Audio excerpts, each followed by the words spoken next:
So, NLP is not really a secret science. It really is just understanding communication, is really understanding what you say. Because what you say is a hidden secret to what you truly believe. Say, I've been through a lot in my life as a past tense, but then they talk in present tense of the personality. It tells you that they feel the same way now. It's just they have a story of where it began or where their starting point is for that feeling today. I would ask you to consider challenging yourself by starting your story with, just start with, there was this guy. And I'm telling you the story because I want you to know who this person was and then speak in present tense. But what you're doing is you're setting up the subconscious to separate your identity from it, okay?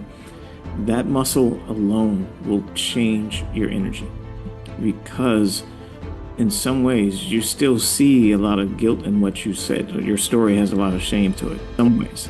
And you got to realize your story is the reason you're doing what you're doing.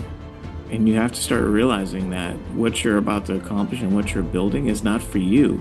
And it's not for you to feel shame about. It's because you're going to be a catalyst for somebody that you're going to cross paths with tomorrow, next month, next year, a week from now, who knows.